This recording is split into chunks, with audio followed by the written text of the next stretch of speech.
이거는 어느 정도 수준인지 잘 와닿지 않으실 수 있어요. 페라리 488의 토크가 77.5kgm입니다. 그러니까 기존에 있었던 내연기관 차 중에 페라리하고 동급.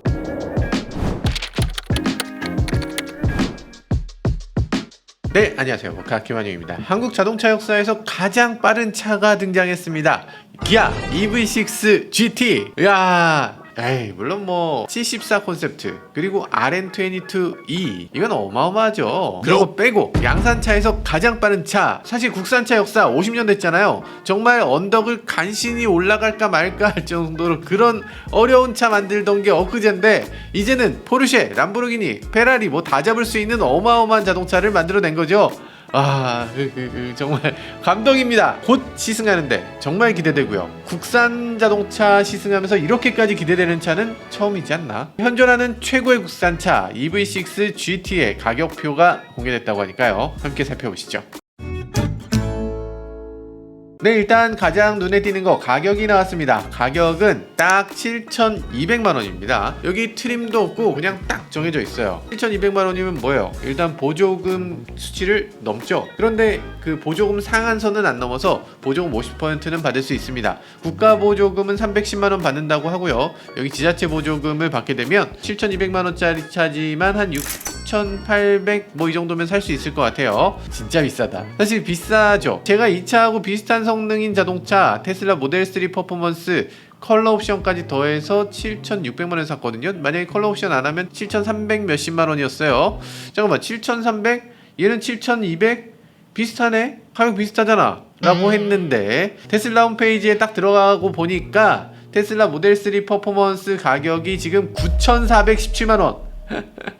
야, 이거 말이 되나? 그렇지, 이렇게 해야지 머스크 형이지. 머스크 형, 감사합니다. 이렇게 가격 올려주셔서. 지금 가격이 EV6 GT가 무려 2,200만원이 더 쌉니다. 야, 만약에 테슬라가 가격 안 올리고 기존 가격 그대로였으면 EV6 GT 지금 나왔을 때 아주 욕을 바가지로 먹었을 거예요.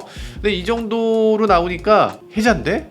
야, 이거 너무 착한 가격 아닙니까? 뭐 이런 얘기들을 하고 있어요. 그런가? 사실 제가 테슬라 모델 3 퍼포먼스 살 때는 보조금도 다 받았어요. 그래서 보조금을 1,100만원 받아서 한 6,500만원 정도 냈나? 근데 지금 갑자기 9,400만원이라고 하니까 이건 보조금도 못 받죠? 야, 9,400만원 지금 팔아도 이득이네? 뭐 이런 생각이 들죠? 야, 전기차 가격이 정말 올라도 너무 올랐습니다. 사실 이게 좀 일반적이 돼가는 건가 하는 생각이 들기도 해요. 이거 진짜 심각한 문제이긴 합니다. 왜냐면 이제 곧 나올 차들 BMW i7 이 럭셔리카지만 이거 2억 넘죠. 훌쩍 넘어요. 제가 이번에 시승한 시승기 보셨어요?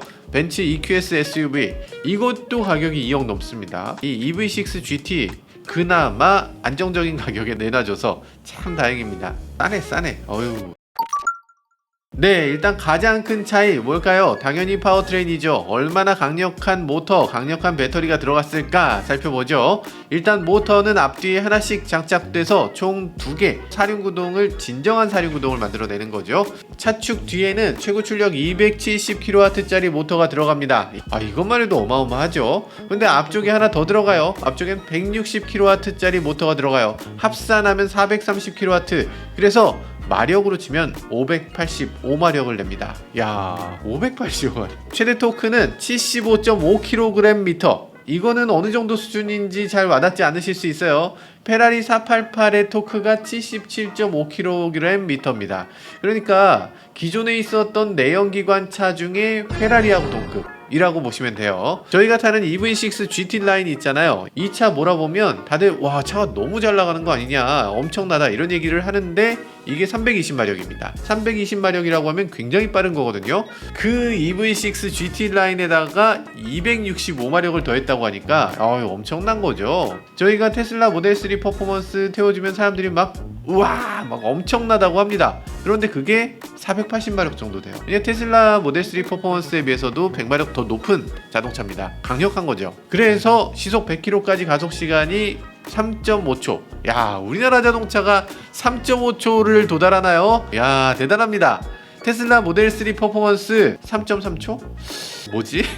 일단 테슬라는 여러 면에서 깡패죠. 스펙으로 보면은 테슬라를 이길 차들은 거의 없어요. 테슬라 모델 3를 보면 무게가 1830kg입니다. EV6 GT는 2톤이 훌쩍 넘어요. 테슬라하고의 무게 차이가 300kg이 넘게 납니다. 이런 걸 보다 보면 테슬라는 도대체 어떻게 그렇게 만들었나 하는 생각이 좀 들죠. 물론 뭐 승차감에 대해서는 얘기가 많아요. 제가 지금 포르쉐 911을 타잖아요. 포르쉐 911하고 테슬라하고 타보면 승차감 정말 좋은데, 그러니까 이게 추구하는 방향이 정말 다른 거죠. 테슬라는 모델 3를 만들면서 약간 미래의 스포츠카의 형태로 만든 거예요. 스포츠카인데 4명이 탈 수 있고 전기로 달리는 스포츠카를 하나 만들어 보자.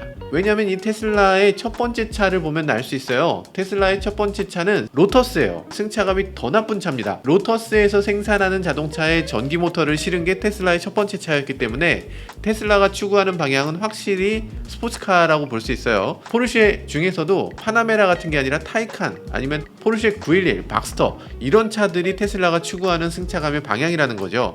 그래서 지금 테슬라를 보면 승차감이 이상하다. 그렇지만 핸들링을 해보면 이상하게 샤프하다, 이런 느낌이 드는 거죠. 아무튼 승차감에 대해서는 우리나라 대부분 소비자들은 그래도 푹신한 승차감을 더 좋아하시니까 테슬라 욕을 바가지로 먹는 게 이해가 되죠. 어쨌든 테슬라도 좋은 방향이고 EV6도 굉장히 좋은 방향이에요. EV6 GT는 아마도 이 EV6 승차감은 아닐 것 같고 이 테슬라만큼 가지도 않았을 것 같고 요 중간 어딘가에 있을 게 거의 분명해 보입니다. 자, 좀 더 넘어가서요. EV6가 그렇게 무거운데도 불구하고 최고 속도를 놓고 보면 상당히 빠릅니다. 시속 260km를 자랑하고 있어요. 보통의 스포츠카, 벤츠, AMG, BMW M 이런 차들을 보다 오히려 빠른 거죠. 그런 차들 보면 최고 속도를 250km라고 적잖아요. 근데 얘는 260km래. 어마어마하지 않습니까? 사실 여기는 약간 허점이 있죠. 왜냐면 다른 차들의 최고 속도는 250km로 하기로 신사협정을 맺어놓고 있어요. 독일 3사는 우리가 250km 이상의 속도를 내는 걸 계속 이렇게 자랑을 하다 보니까 괜히 고속 위주로 세팅하게 되고 실제 구간에서는 별로 도움되지도 않고 그런 식으로 차를 괴상하게 만들게 된다는 거죠. 그러니까 자, 우리 이렇게 하지 말고 속도는 250km를 넘는 경우에 250km로 표기하자 라고 해서 250km로 표기가 다 되는 거예요. 그래서 EV6 GT는 그런 신사협정을 맺거나 하지 않았으니까 그냥 260km로 이렇게 마음껏 쓸 수 있는 겁니다. 그렇게 돼 있는 거고요. 그렇다고 해서 더 빠르다라고 얘기할 수는 없지만 어쨌든 굉장한 속도라는 건 분명해 보입니다. 자, 그리고 EV6에 들어가는 고성능 모터의 분당 회전수 RPM은 얼마나 되는가? 최고 21,000rpm을 돈다고 합니다. 이건 진짜 엄청난 거예요. 왜냐하면 테슬라 모델 S 플레드, 모델 X 플레드, 이런 플레드들이, 그러니까 테슬라의 최고 사양의 자동차들이 RPM이 2만 RPM까지 올라가거든요. 그 이상 안 올라가요. 그러니까 2만 1000rpm이라는 건 테슬라보다 더 빠르다는 얘기인데, 이렇게 더 높이기 위해서 여러 가지 노력들을 했다고 합니다. 일단 액체가 모터 안쪽으로 들어갈 수 있게 하는 이런 모터를 시키기 위한 여러 가지 노력들, 이런 것들을 했다고 해요. 이 내용에 대해서 제가 알버트 비어만에게 직접 물어본 적이 있는데 한번 말씀 보고 가시죠. 아까 21,000rpm까지 이 모터가 회전한다고 했는데 그 테슬라 루디크로스 같은 경우는 18,000rpm 정도까지 올리는데도 거기 카본 파이버로 그 겉을 감싼다든지 이런 기술적인 모습을 보여줬어요. 근데 21,000이면 어마어마한 속도인데 그렇게 하는 어떤 기술적인 허들 같은 걸 넘은 그런 게 있는지. Yeah, of course, during the development we had to do adjustments. So the bearing system, also the housing around the bearing is different. We put a special oil spray system that we also reach the oil into the inner core of the motor, because the liquid cooling is only in the housing, but with a more sophisticated oil spray system we go to the coils and the core. So the high speed, so the bearings are different. The cooling of the bearings also with very fancy oil spray. On the material side, yeah, and also the level of machining and everything, we have a two-part shaft, so this all brought us to a higher level that we can manage the 21,000. So you have to have a very good production procedure, but yeah, in HMG we know how to do this, and so we can manage this. 네, 보셨죠? 역시 대단하신 분이야. 딱 물어보면 딱 나와. 아무튼 지금 보면 이 저속에서부터 최고 속도 260km까지 이 기어 변속 없이 그냥 하나의 RPM으로 쭉 갈 수 있는 게 가장 큰 장점이라고 할 수 있습니다. 좋은데 근데 아마도 200km를 넘어가게 되면 전비가 막 툭툭툭 떨어지겠죠. 전기차들은 이렇게 RPM이 높아지면 전비가 마구 떨어지기 때문에 아마 이게 최고 속도는 그냥 어떤 상징적인 그런 느낌이라고 보시는 게 좋을 것 같아요. 자, 그리고 여기 보면 기존 모델보다 크기가 훨씬 커진 캘리퍼를 사용하고 있다고 하는데요. 이게 모노블럭 4피스톤이에요. 그러니까 피스톤이 4개가 이렇게 달려있다는 거지. 하나 둘 이렇게. 그러면 이 차만을 위해서 새롭게 만들어졌나? 그건 아닌 것 같고요. 제네시스 G80, GV80에 들어가는 컨티넨탈 브레이크인 것 같아요. 왜 그러냐면 제가 지난번에 인제에 갔을 때 이 테스트 차량을 봤는데 그때 당시는 이 캘리퍼를 새롭게 안 만들고 기존 브레이크 캘리퍼를 붙였는데 제네시스 엠블럼이 그냥 찍혀 있었어요.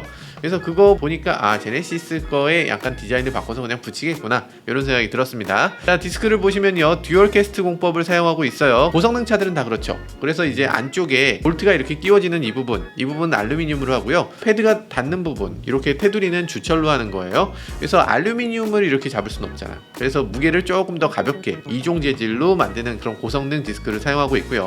기존보다 좀 더 경량화할 수 있고 열도 좀 더 빨리 식힐 수 있는 그런 게 장점이기도 합니다. 가운데 쪽에서 공기가 흘러가는 공기 흐름을 만들어내기 때문에 이런 식으로 만들어내면 냉각이 훨씬 더 유리해지겠죠. 여러 가지 면에서 장점이 있어요. 자, 그리고 여기 보면 캘리퍼가 굉장히 독특한 색깔을 갖고 있죠. 지금 보면 그린 형광? 이런 색이잖아요. 사실 이건 스토리가 좀 있습니다. 이 차를 개발하실 때 이 차의 퍼포먼스를 좀 더 강조할 수 있는 방법이 없을까요? 하고 한번 물어보신 적이 있어요. 질문을 하시면서도 되게 미안해 하시면서 질문했어요. 뭐라 그랬냐면 이 차의 친환경성을 강조하면서 동시에 퍼포먼스를 같이 강조할 수 있는 방법은 없을까요? 하면서 자기가 말하면서도 이건 말이 안 되지 않나? 이렇게 물어보시길래 그렇게 말이 안 되는 건 아니죠. 퍼포먼스를 강조하면서도 친환경을 강조할 수 있는 그린색에다가 형광색을 더하면 어때요? 이렇게 얘기를 한 적이 있었죠. 사실 제가 생각한 건 아니었고 포르쉐가 그렇게 해요. 이렇게 얘기를 했었죠. 포르쉐의 하이브리드 차들이 이 그린 캘리퍼를 사용하고 있는데 많은 사람들이 그걸 보면서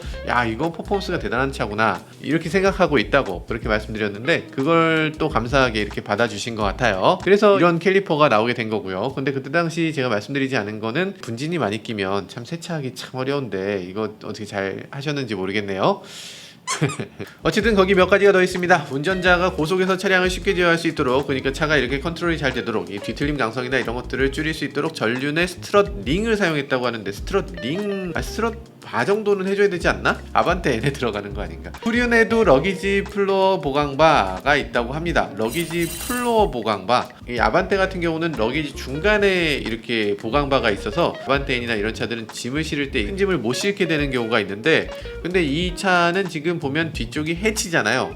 뒤쪽이 해치니까 중간에 이렇게 보강재를 넣기가 애매했던 것 같아요. 그래서 플로어 쪽에다가 보강바를 넣은 것 같죠? 그래서 차체의 뒤틀림 강성을 좀 더 강하게 이렇게 만들어 놓고 있는 것 같습니다. 그러니까 흔히 말하는 뒤가 털리지 않게 이렇게 할 수 있는 그런 핸들링 성능을 갖췄다고 해요. 실제로 어떤지는 주행해 봐야지 알겠죠. 자, 그런 게 있고요. RMDPS가 들어간다고 하고요. 뭐 당연한 거죠. 그리고 가변 기어비라고 해서 핸들을 돌렸을 때 가운데 부분은 조금 이렇게 둔감하게, 가장자리로 가면 조금 더 민첩하게 이렇게 움직일 수 있는 가변 기어비를 사용할 수 있다고 합니다.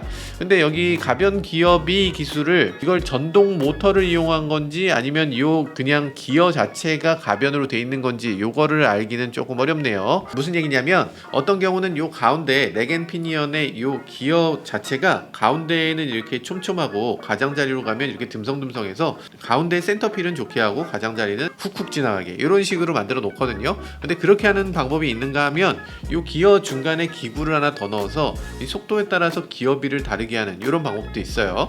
근데 이게 아무래도 이게 현대기아인데 요 가운데 그냥 기어비만 다르게 한 게 아닐까 그런 생각이 들어요. 네, 그리고 전자식 차동 제한 장치 ELSD가 들어간다고 하는데요. ELSD 이건 조금 섭섭하긴 하죠. 왜냐하면 지금 개발되어 있는 게 양쪽에 트윈 클러치를 이용해서 이쪽에 뭐를 보내냐 이쪽에 뭐를 보내냐를 클러치를 이용해서 전달하는 방법이 있어요. 아마도 현대 아이오닉 N이나 이런 데는 들어갈 것 같아요. 근데 지금 얘는 그런 방식은 아니고 LSD를 이용해서 양쪽에 분배되는 양을 조절하는, 양쪽에 슬립이 나는 걸 막아주는, 역시 기존처럼 디퍼런셜을 사용하는 그런 방식으로 되어 있는 것 같습니다. 전자 제어 서스펜션 ECS가 들어가고요. 그래서 주행 모드에 따라서 댐퍼 감쇄력, 얼마나 단단하게 할지 얼마나 부드럽게 할지를 조절하게 해줘서, 그래서 승차감 당연히 좋아지고 핸들링 당연히 좋아진다고 해요. 전자 제어 서스펜션이 전기차에는 사실 굉장히 필수적인 건데 지금 테슬라도 거의 안 들어있거든요. 네, 그런 것들 생각해보면 굉장히 중요한 큰 장점이라고 할 수 있을 것 같아요. 여기 보면 GT 모드라는 버튼이 있습니다. 핸들에 있는 이 GT 모드를 딱 켜게 되면 현대차에서 N 버튼 키듯이 이런 식으로 가장 가속 성능, 그리고 주행 성능, 그리고 손해력도 좋아지게 한다고 해요. 모터 브레이크, 스티어링, 그리고 댐퍼, 그리고 이 LSD까지 한 번에 딱 세팅해주는 최고 성능으로 만들어주는 그런 버튼이라고 합니다. 일일이 다 세팅하는 게 아니라 버튼 하나로 달려볼 거야 하면 바로 버튼 딱 누르고 막 달리겠다는 거죠. 이런 기능이 있는 거 스포츠카 메이커라면 당연히 갖고 있어야 되는 거고, 페라리나 람보르기니도 당연히 이런 레이스 모드 이런 거 있잖아요. 이런 것들 있어야죠. 네, 잘 만들어낸 것 같고요. 그리고 이 GT 모드에는 또 독특한 기능이 하나 있다고 합니다. RBM이라고 해서 Regenerate Brake Maximization 이라는 버튼이 있다고 해요. 그래서 이 버튼을 누르게 되면 회생제동의 사용을 극대화한다고 합니다. 회생제동 하니까 얘긴데, 사실 회생제동이 지금 살짝 에러가 있거든요. 현대기아가 회생제동에 에러가 있는데, 요거 아시겠지만 가속 페달에서 발을 뗐을 때 감속되는 양이 굉장히 큰데도 불이 안 들어와요. 이 브레이크 등이 들어오는 이 규정치가 있는데, 그 규정치를 훨씬 더 넘는 감속이 돼도 불이 안 들어오기 때문에 이건 리콜 사안입니다. 리콜 사안인데 왜 리콜을 아직 안 하는지 모르겠어요. 이 법규를 보면 이렇게 써 있거든요. 요 수치가 넘으면 브레이크에 불을 켜야 된다는 내용이 있는데, 브레이크 불이 안 켜지는데 어떻게 리콜이 안 되지? 희한하네. 어쨌든 빨리 이거 리콜 하셔야 돼요. 더 커지기 전에. 이 리콜 안 하고 나중에 리콜 하려면 훨씬 더 일이 커져요. 어쨌든 이 RBM 기능은 어떤 거냐? RBM 기능은 회생제동을 극대화한다고 하는데 아이페달보다 더 회생제동을 많이 한다는 얘기죠. 그래서 주행거리를 더 많이 확보할 수 있고, 그리고 일반 브레이크의 사용량을 줄여준다 이런 얘기죠. 그러니까 레이스 서킷에서 이렇게 주행하다 보면 가장 큰 문제는 뭐냐면 이 차가 무거워지고 거기서 제동을 할 때마다 브레이크가 혹사당한다는 거죠. 이 브레이크가 혹사당하는 게 거대한 자동차들의 숙명인데, 그 브레이크를 최대한 아낄 수 있고, 그리고 리젠도 하기 때문에 차의 레이스 서킷 주행 거리도 늘려줄 수 있고, 이런 것이 굉장히 중요한 기능이다. 이 얘기를 기아에서 말씀드린 적이 있어요. 그때 당시 제가 말씀드렸던 건 포르쉐 하이브리드 자동차가 이런 식으로 리젠 브레이크를 이용하는 걸 오히려 홍보하는 데 활용하기도 했었다, 이런 얘기를 드렸었는데, 아무튼 이 리젠 브레이크 이 서킷에서 활용하는 데도 큰 도움이 될 것 같긴 합니다. 자, 그리고 기아차 최초로 드리프트 모드가 들어간다고 합니다. 그래서 드리프트 모드를 켜게 되면 이게 회전을 할 때 실제 조향했을 때보다 더 안쪽으로 돌 수 있도록 뒷바퀴를 더 많이 미끄러뜨려 주는 거죠. 오버스티어를 일부러 유도해서 운전자가 더 즐겁게 할 수 있도록 드리프트 모드를 지원한다고 합니다. 훌륭하죠?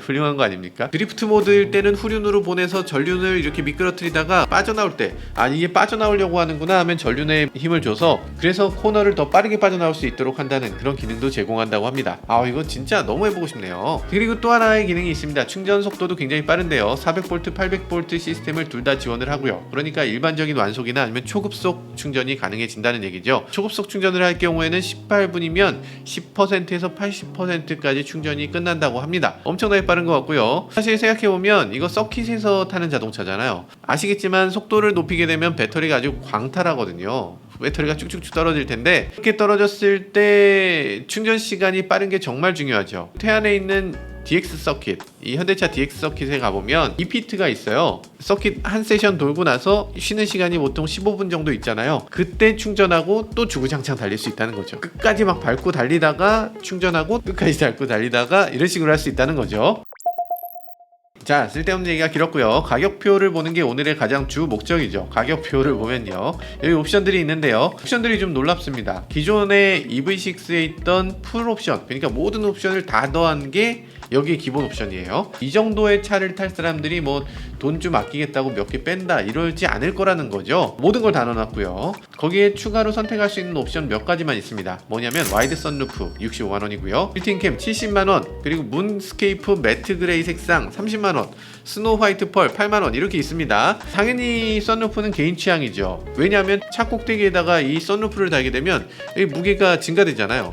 그리고 위가 무거우니까 차의 무게중심이 높아지겠죠. 그래서 오히려 위에 썬루프 안 넣는 게 좋다는 분들이 꽤 계십니다. 레이스를 하거나 이런 분들은 절대 안 넣어요. 그리고 빌트인 캠, 이것도 사실 전비가 나빠지죠. 이걸 굳이 왜, 무려 70만 원이나 하는 옵션인데 이거 뺄 수 있게 한 게 고마운 거죠. 색상은 이게 매트 그레이가 무려 30만 원이에요. 사실 이거 매트 그레이 색상은 랩핑을 해도 뭐 그렇게까지 큰 차이가 없습니다. 그래서 랩핑해도 되긴 되는데 랩핑이 도장보다 더 비싸죠.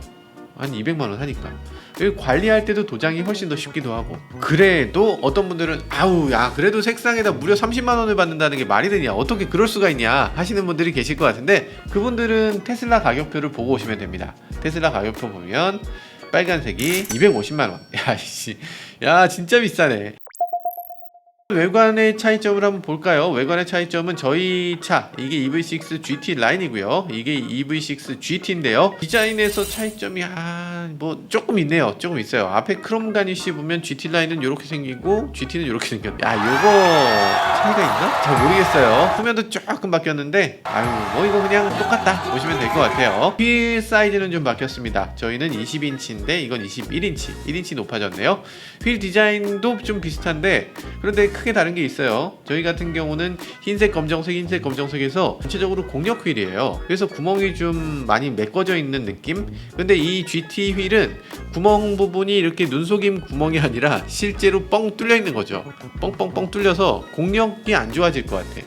공력은 좀 나빠질 것 같지만 어쨌든 브레이크를 방열해주는 이런 효과, 이런 건 훨씬 더 클 것 같네요. V6 GT 라인은 컨티넨탈 타이어가 들어갔죠. 근데 여기는 미쉐린 파일럿 스포츠 4가 아니고 4S가 들어갑니다. 그러니까 4보다 더 고성능 타이어인 거죠. 이거는 하이퍼포먼스 타이어인데 지금 디자인적으로 너무 비슷하기 때문에 여기에 데칼 같은 걸 옵션으로 넣어줬으면 되게 좋았을 것 같긴 한데 어쨌든 데칼 옵션이 없는 건 조금 아쉽긴 하네요. 알아서 하면 되죠 뭐. 내장 디자인은 그래도 외부보다 많이 다릅니다. GT만의 특이한 버킷 시트를 사용하고 있고요.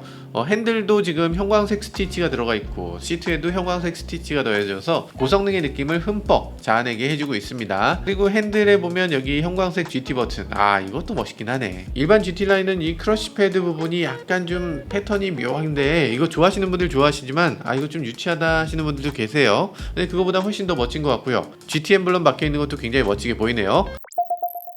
네, 디자인적으로 큰 차이가 없다 보니까 많은 분들이 여러 가지 얘기들을 합니다. 좀 아쉽다 이런 분들도 계시고요. 해외에서는 또 이런 렌더링도 내놓기도 했어요. 제퍼 디자인스에서 디자인한 부분이 저는 굉장히 인상적이더라고요.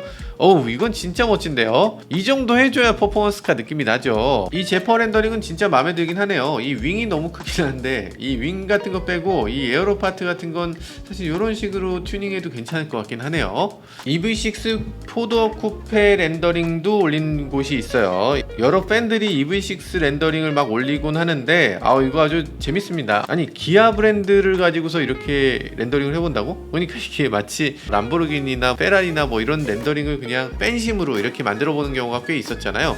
근데 기아를 지금 팬심으로 이렇게 만든다고? 팔겠다는 얘기도 아니거든요. 그냥 순수하게 팬심으로 그냥 이렇게 디자인되면 좋지 않을까? 멋지지 않니? 기아라는 딱지 딱 붙이면 더 멋지지 않나? 이러면서 지금 팬들이 생긴 건데 신기합니다. 우리나라 기아차 이 정도로 발전한 건가요? 이거를 기아가 직접 하지 않더라도 뭔가 협력업체하고 같이 해서 이런 것들을 만들어주면 어떨까? 튜닝카라도 이렇게 자주 만들어서 뭔가 좀 다양한 아이디어들을 내주면 어떨까? 이런 생각이 들기도 해요. 지금은 너무 똑같으니까 좀 아쉽잖아요.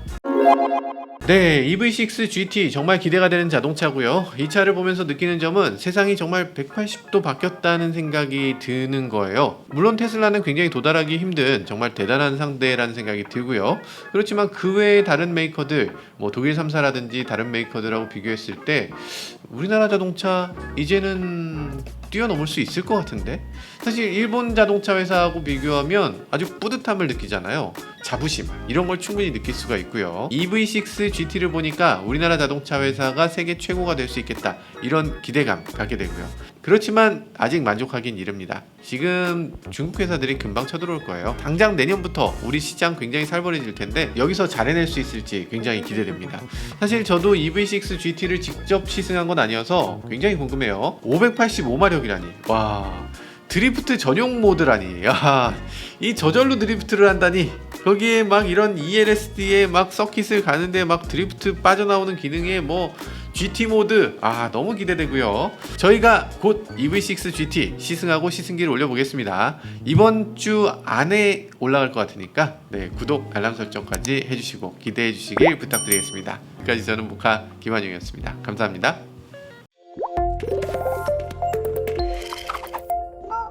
사실 테슬라하고 비교했을 때 테슬라가 여러 가지 장점이 있긴 한데 진짜 빠른 차인데 테슬라가 아쉬운 점이 하나 있어요. 서킷을 3바퀴는 못 돌아. 2바퀴 정도는 도는데 3바퀴쯤 못 돌아. 이게 힘이 너무 빨리 빠지는 게 테슬라의 문제인데 얘는 제가 서킷에서 몇 번 봤거든요. 인제 서킷에서 같이 달려본 적도 있는데 괜찮을 것 같아. 랩을 한 3바퀴 돌면은 반드시 이길 수 있을 것 같은 그런 자동차, 그런 생각이 들어요.